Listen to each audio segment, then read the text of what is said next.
The words are written in crayon in the haphazardous bumpiness of a child's scrawl, and this is what it says. I am willing to give up some of my constitutional rights in order to be safer or more secure. They're the words that Florida father Aaron Harvey was stunned to find his 4th grade son had written after a lesson in school about the Constitution. Aaron's son wrote as part of the school lesson, I'm willing to give up some of my constitutional rights in order to be safer or more secure. His son attends Cedar Hills Elementary in Jacksonville, Florida. Back in January, a local attorney came in to teach the students about the Bill of Rights, but after the attorney left, 4th grade teacher Cheryl Saab dictated the sentence to part of the class and had them copy it down. His parents went on to find the story, and they were both at a loss for words. He asked his son what he knew about it, if they had told him to write it down, and the news came out after they found that story. Richard Fowler, your thoughts on this quite disturbing thing? And for our YouTube audience, we're going to show you what that note looks like, and it's pretty disturbing. Your thoughts, Richard? Well, so let me get the story straight, just so we got this for the record. The son wrote with a crayon that I would give up my constitutional rights for more security.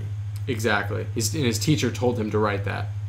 Well, yeah, I think that that those are decisions that I think adults make. Yeah. And not children, to be honest.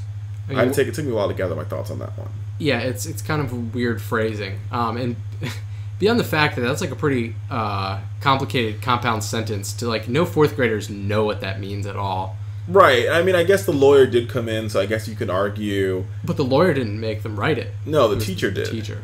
I mean, I don't. I mean, like I said, I don't know. I don't think there's a false. I mean, that's a false equivalent. At the end of the day, I definitely think that those are decisions for adults to make. I can understand why the father's very upset about that. I mean, I'm not sure what the father is, and whether the father's a Democrat or Republican. I think this is a broader, it's a broader conversation. I think with what we saw happen this week, both in Boston, and I think what we saw happen with gun rights in this country. Are people willing to give up their constitutional rights for more security?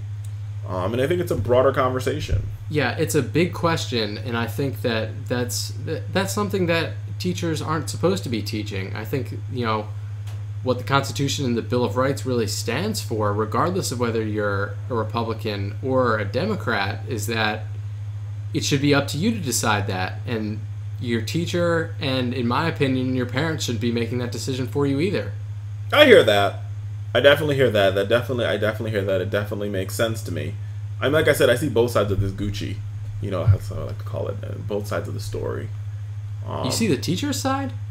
Well, no. I don't see the teacher's side. I'm sort of talking from the lens of people who are willing to give up.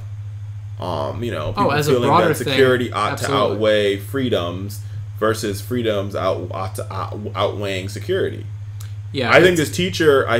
First of all, I think this lesson is above a 4th grader's head or understanding. I don't think their mind can comprehend this. This is very much a philosophical question. And I think the way that the teacher presented it, she did not present it as it being a philosophical question. When you offer something for your 4th grade class to write down that you dictate to them, that's generally something that they're supposed to memorize and remember. True, and I mean, I think I would want to hear, like any good journalist, you want to hear both sides of the story. Like my mom always says, there's 3 sides to a story. There's your side, my side, and then the truth. And what really happened, or what the teacher was really trying to say. I don't know. This is not necessarily. So this is one of the Maniacs out there, a Fowler show for Fowler Nation that isn't really funny. It's just sort of maniacal.